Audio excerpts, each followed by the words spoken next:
Yo, what is going on, everyone? My name is Nick, or the Notorious Fantasy, and in today's video, we're going to be talking about my week number 4 tight end start or sit decisions for fantasy football in 2021. Inside of today's video, we're going to be going over every single matchup from all of Sunday's games all the way until Monday Night Football, and I'll be telling you guys whether I believe you should start or sit the notable tight ends in every single matchup. But before we get on into things, I'd like to ask, if you are new to my channel and you do end up enjoying today's video, to please make sure that you do hit that subscribe button down below, because not only is it free, I put out content every single day to help you guys win your 2021 fantasy football championship. And while you're down there, whether you are new to my channel or not, please make sure that you hit that like button down below to help boost this video up the algorithm so that more beautiful people like yourself can see today's video. I'd also like to ask, if you guys are on Twitter, to please follow me on there at NotoriousFNTSY. Link to my Twitter is also down below in the description. So without further ado, let's get into things. We begin with the first game on Sunday, the Tennessee Titans at the New York Football Jets. And with the injuries to the Titans, with the likelihood that Julio Jones ends up suiting up and playing on Sunday getting lower and lower, and the thing is that even if Julio Jones was to end up playing, and he really hasn't been practicing all week, the likelihood of him playing very good are relatively low, and that will up the value of Anthony Firkser. Now, the thing about Anthony Firkser is he is completely reliant on the touchdown, so he is not an upper echelon start on the week. But if you are kind of looking through the bottom of the barrel tight ends, or looking for a tight end to stream on the week, there are definitely far worse options than Anthony Firkser on the week, especially going up against a not so hot New York Jets defense. For the Jets, they have Ryan Griffin, they have other tight ends that they like to utilize on the team, but in my opinion, regardless of who the lead tight end is, it's not going to matter at all. The New York Football Jets offense is completely putrid. Zach Wilson is not able to really do anything and hasn't really shown much aside from in week number 1. In week number 2, he looked like shit. In week number 3, he looked bad, and I expect even up against a not so great Titans defense that I doubt they are going to play very well at all. So I'm staying far away from all of these Jets players, especially the tight end position. Ryan Griffin, the other tight ends there,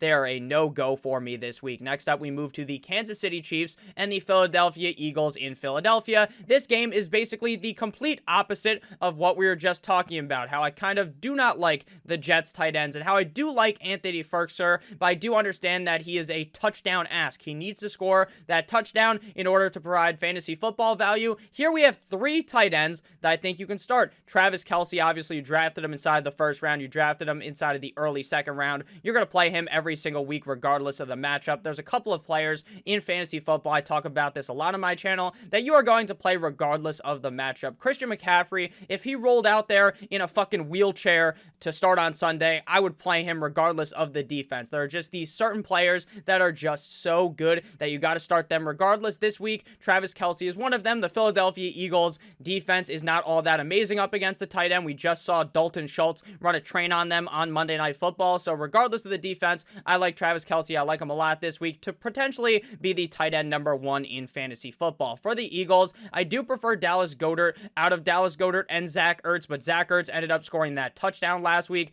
Zach Ertz ended up being very involved in that offense, and this is an offense that really does like to utilize both tight ends. Jalen Hurts also likes to throw the ball to both tight ends, which is a match made in heaven for Dallas Goedert as well as Zach Ertz. Now, normally on most weeks, I would just advise you to start Dallas Goedert, but it does appear that this should, at least on paper, be a very high scoring matchup, a back and forth affair between the Philadelphia Eagles and the Kansas City Chiefs, which should lead to a lot of passing from both sides, which will help out the argument for having Dallas Goedert and Zach Ertz be starts on the week. And again, like I talked about a little bit earlier, Travis Kelce is just a must start every single week. Next up, we move to the Carolina Panthers at the Dallas Cowboys. Panthers end up getting rid of Dan Arnold via a trade at the end of last week after they already played their Thursday Night Football game. He goes to Jacksonville and plays in Thursday Night Football 2 weeks in a row, so a huge round of applause for Dan Arnold for getting that double Thursday night action. With that said, that opens the door for a new tight end in Carolina. Who will it be? Will it be Tommy Tremble? Will it be Ian Thomas? Who the fuck cares in reality? Sam Darnold isn't a guy that looks to aggressively pepper the tight end. For years, people talked up Chris Herndon, and Chris Herndon was not getting the targets in New York with the Jets when Sam Darnold was there.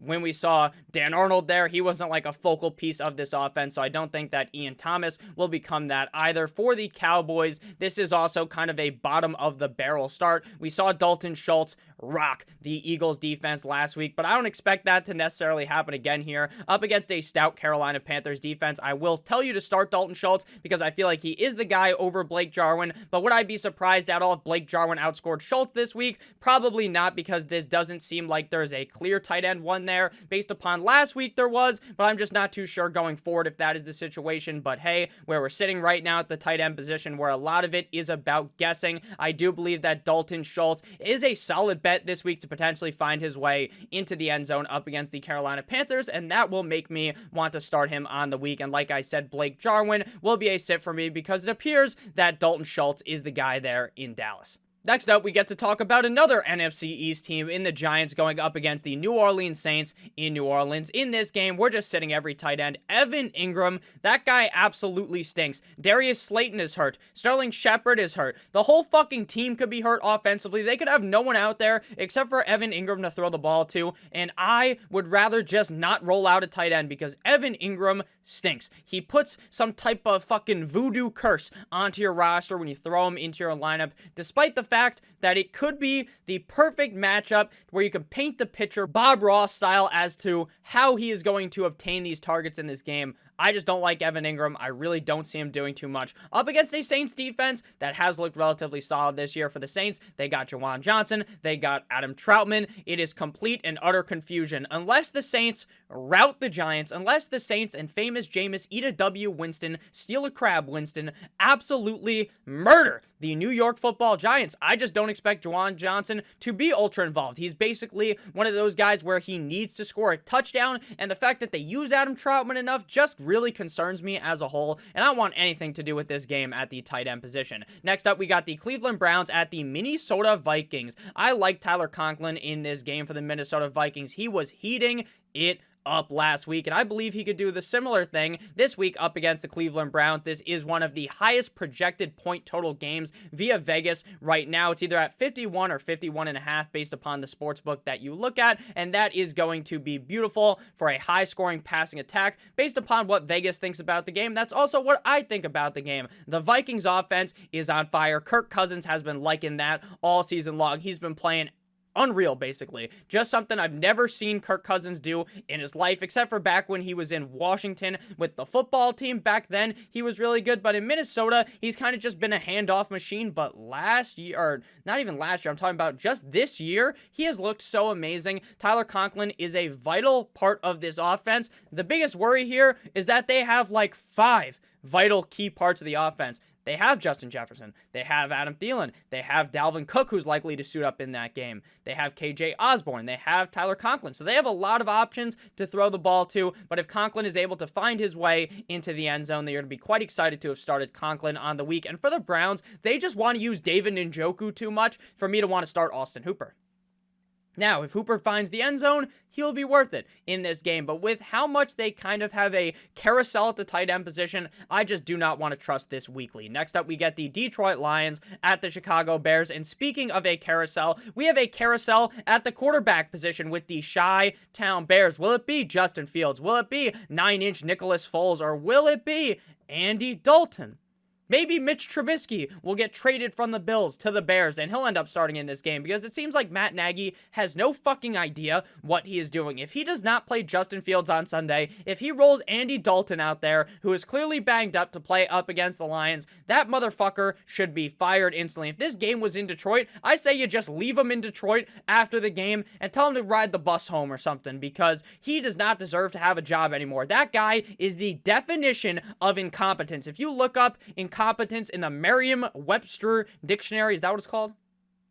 The Merriam-Webster dictionary, whatever it's called, Google incompetence, a huge picture of of that man is just going to show up. So Matt Nagy, that guy's an idiot. Cole Kmet, I don't know how you could even start any pass catchers on this team. This offensive line folds like a table in Buffalo that a bunch of drunk people jump through. I have no idea how you could start anyone in this game besides maybe David Montgomery, just on the prayer and hopes to the fantasy football gods that he ends up breaking free for a couple of runs. Cole Kmet is a must sit for me. TJ Hawkinson, oh man, Nick, how are you going to start TJ Hawkinson? He had a bad game last week up against the Ravens, don't you know? And yeah, I do remember that. But he's still the number one target on the team. He's still the best pass catcher on this team besides DeAndre Swift. So, he's going to get the ball. He had a bad game last week. That's because it was low scoring. This may be low scoring as well. But I still am going to always bet on TJ Hawkinson being a start-worthy tight end week in and week out. So I like him this week up against the Chi-Town Bears. And that Bears defense has not looked this season like it has in the past couple of years. If you guys have ended up enjoying thus far throughout today's video, please make sure that you do hit that subscribe button down below, as well as hitting that like button down below. I would appreciate it a ton. It helps me out a ton. So thank you guys. If you are subscribed, if you have hit the like button, I appreciate it a ton. So back into the video, we move to the Texans at the no one circles the wagons like the Buffalo Bills, and somehow Dawson Knox one time, if you're with me, is one of the best tight ends in fantasy football. This guy just scores every single week. You know that song by DJ Khaled where it's like, all I do is win, win, win, no matter what? All Dawson Knox does is score, score, score, no matter what. It's shocking. Dawson Knox was never just a key point in this Bills offense, and then this year, everything changed. It's like the offense, Sean McDermott, they had an epiphany, and they're like, you know what, it's Dawson Knox season, and they're feeding him. They get the Houston Texans this week. They are going to bend the Houston Texans over a metaphorical table, light the table on fire, jump through it, and it's going to be beautiful. The Texans are going to get rolled in this game. The Buffalo Bills are going to play big. Dawson Knox has a solid chance to score a touchdown. We're going to continue to ride the hot streak on Dawson Knox. I'm going to finally acknowledge that this guy's a start-worthy tight end because, hey, he just is at this point. Next up, we move to the Indianapolis Colts at my Miami Dolphins. Mike Licky on my Gesicki is going to be a start in this game. Gesicki was peppered, Salt Bay style, with targets from Jacoby Brissett last week up against our losing effort up against the Las Vegas Raiders. Up against the Colts, this is a Jacoby Brissett revenge game. Jacoby Brissett is going to play very good in this game. He clearly loves throwing the ball to Gesicki. Gesicki stinks week 1. He stinks week 2, but he's on fire in week number 3. Ride the hot streak. The Colts defense sucks. The Colts offense sucks. Start Mike Gesicki. Jack Doyle, Mo Alley Cox, Mo Money Mo Cox. I have no idea what to think about the Colts. Actually, I do know what to think about the Colts. This offense fucking stinks. This offense is bad. Carson Wentz is hobbled. Don't start Jack Doyle. Don't do it. So Jack Doyle, he is going to be a sit for me. Next up, we got the Washington football team at the Atlanta Falcons. I'm going to continue to roll Kyle Pitts out there, and I think eventually things may change and maybe he'll get better, but I'm starting to really think, why did the Atlanta Falcons draft Kyle Pitts when they should have just drafted a quarterback? Because Matt Ryan doesn't look good, but maybe they were like, you know what, maybe we'll wait a year because we don't want to get this new kid that we draft killed because the offensive line there, it's a turnstile, it's very bad. Things are looking bad in Atlanta. Calvin Ridley's not been super hot. Kyle Pitts hasn't played up to the expectations, but you drafted him pretty highly, and while we're like 4 weeks out, you don't have to really think about the draft anymore. There's still a reason to roll him out, right? Because he's still talented. Just got to wait for everything to click for Kyle Pitts to really have that big game. What happened up against Washington? Maybe because the Washington football defense is nowhere near what anyone expected going into the season. Everyone was hoorahing about how the Washington football team, I'm included, I was talking about it, how they have one of the best defenses in the NFL. That is just not the case this season. Logan Thomas, speaking of the Washington football team, he'll be a start for me. He's a start every single week. Just gotta hope that he doesn't fumble like he did last week. What a silly goose. Next up, for the Falcons, we have Hayden Hurst. He is a backup tight end. He could find his way into the end zone, but with how bad this Atlanta Falcons offense looks, that would not be my best bet for the week. So we move on to Seattle at the 49ers. Here we're starting George Kittle. George Kittle stinks week 1, stinks week 2. Now, he doesn't stink where it's like, oh man, this is bad, but it was more of like, oh, this just isn't good. I guess those are kind of the same thing. That's not really what I meant to say. But what I'm trying to get to is that he didn't suck completely to where he was like jeopardizing your roster, but he also wasn't putting up that big point total that you expected weekly. So George Kittle is going to be a start for me. He played much better last week up against the Green Bay Packers. So I think with the whole team there being Debo and Ayuk out of the doghouse with George Kittle, that just makes Kittle better. And here up against the Seattle Seahawks, I think this should be a relatively high scoring game. For Seattle, Gerald Everett is basically just a touchdown hope, and I don't know, Everett just hasn't really been all that good since week number 1. Next up, we got the Cardinals at the LA Rams. Double X Max Williams is going to be a sit for me in this game. I don't know about Max Williams, man. I just don't understand how involved he could possibly be unless DeAndre Hopkins really is hurt and they just start funneling the ball his way. But they could just funnel the ball to A.J. Green. They could just funnel the ball to Christian Kirk. They could just funnel the ball to Rondell Moore. They could funnel the ball to Chase Edmonds. They could throw the ball, funnel it again. I said funnel like 50 times in a row to James Conner. So they don't really need Max Williams. He did have that one big game, but maybe that was just a pipe dream thinking he was going to have a great season. Tyler Higbee, he's a week in and week out start. Seems like, Robert Woods is just an afterthought, but Tyler Higbee is still very involved in this offense. Matthew Stafford, very good quarterback. This team is very good, so you're going to fire up Tyler Higbee every single week because there's always the chance that he scores 1 or 2 tugs every single game. Next up, we got the Steelers at the Green Bay Packers. Here I'm starting up Big Bub Tunyon of the Green Bay Packers. He's a start every week. He is one of those guys that, just like a couple of the players we've talked about, how he needs that touchdown.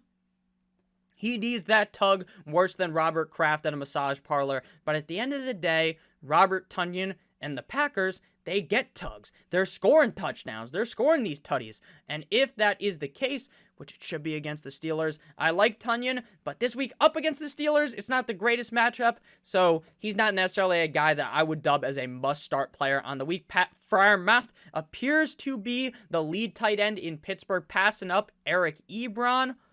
That's cool and all, but Big Ben stinks, so no way I'm starting Mr. Freiermuth. Next up, we got the Ravens at the Broncos. I'm firing up both tight ends in this game. Noah Fant has had a relatively solid season. After Jerry Jeudy got hurt, that did really help out Noah Fant in seeing more targets. Then KJ Hamler gets hurt, so Noah Fant is clearly a key piece in this offense up against the Ravens. I expect him to be used relatively well. Last week, they went up against the Jets, the Broncos, they played just... they won, obviously. They played a great game, but they didn't have to do anything with passing the ball. Teddy Two Gloves kind of just had to chill back there and basically just make sure he didn't fuck the game up. All he had to do was just throw the ball a couple of times. He got like 200 plus yards. Didn't throw any touchdowns, at least off the top of my head. And they just ran the ball in a bunch of times and they win the game. And that's good and all. That's fun and all. But here up against the Ravens, this should be a tit-for-tat back and forth affair. Now, Mark Andrews hasn't had all that great of a season. Last week, he played really well up against the Detroit Lions, but maybe that is just because Hollywood Brown struggled immensely in that game. He dropped 2 easy touchdowns. Will that happen in week number 4? I'm not too sure, but Mark Andrews is still one of the better tight ends in the NFL, so you're going to fire him up every single week. Now we move to Sunday night football between the Tampa Bay Buccaneers and the New England Patriots. The Tom Brady return game. The Gronk revenge game up against the Patriots. Now, I'm not too sure if this is even a revenge game for Gronk, because I don't think he really hates the Patriots or anything. I don't know if Tom hates the Patriots. Seems like him and Bill, at least from what I read on the interwebs, aren't the best of friends. Maybe I'm wrong, though. Maybe this is just fake news being spread across the Snap Faces, the Twitter sphere, all that. Maybe that's true. Probably is true, to be honest with you, that this is just a bunch of bullshit that's being, kind of just made up to make a storyline. But that's okay. I'm all about the fun storylines. Gronk versus the Patriots. This motherfucker might not score. He scores like 2 touchdowns every game. Double that. 4 tugs up against the Patriots. Probably not going to happen, right? But I expect him to have a solid game. He did get banged up last week, but he still looked fine when he returned for the Patriots. Hunter Henry, Janu Smith. I still have no idea who the number 1 target here is. And guess what? I don't want anything to do with whoever the number 1 target is here. Out of the tight ends up against the Buccaneers. I've had a second thought on Jacoby Myers. I'm going to talk about him in the rankings video for the wide receiver position, whether that comes out today or tomorrow. I like Jacoby Myers a lot this week. I've changed my mind on him, but I don't want anything to do with these New England tight ends. I honestly don't know where the Patriots score. I don't know how they score. I honestly believe that the Bucs are going to absolutely butt-fuck the Patriots. And final game of the week, we got Monday Night Football between turn your volume down real quick, the Las Vegas Raiders going up against the LA Chargers in LA. Jared Cook has stunk recently. He has stunk bad. I thought he was going to be a fine, reliable tight end every week. He hasn't been that recently, but here up against the Raiders, this is kind of the final go. One last ride with Jared Cook. If he stinks this week, then if you're not in a deep league, you can probably just bench him or you could just cut him. Here up against the Raiders, I think this should be a back-and-forth affair between these two teams. So I like Cook, obviously, every week. I like Darren Waller. He's one of the best tight ends in the NFL, maybe even the best tight end athletically wise or just skill set wise. I think the guy's great. Up against the Chargers, again, this should be a tit for tat back and forth game, and I like both the tight ends. And Donald Parham is going to be a sit for me because, he's just not the number one guy. It's Jared Cook. Thank you guys all so much for watching this video. If you did end up enjoying, please make sure that you do hit that subscribe button down below, as well as hitting that like button. I would appreciate that a ton. I love you guys so much. We'll be back again later with another banger of a video. Maybe 3 videos today, maybe 2, not too sure, but if it's only 2 today, guess what? Tomorrow, on Saturday, you get 3. So thank you guys all so much for watching. I love you guys so much. We'll be live on Sunday in the morning, and man, oh man, I don't know who the asshole is that created the schedule for the NFL, but I think next week, maybe the week after, we get an amazing game between the Atlanta Falcons and the Jumbo Jets at 9 a.m. Eastern Standard Time, I'm pretty sure, in London. Can't wait to wake up early and watch that. Who's excited for that? Basically everyone. The world is going to be cheering. You could probably hear it globally. What a great way to start your Sunday afternoon than watching. There's nothing better than the Falcons versus the Jets in London at 9 a.m. And if you live, if you live like somewhere on the other side of the United States, not in the Eastern Standard Time, man, it might be like 7 a.m. and you have to watch that. Don't wake up for that. I'm only fucking with you guys. Do not wake up for that game. Set your lineup the night before. No need to watch that. Love you guys so much. I hope you have a great rest of your guys' day. And as always, good boy.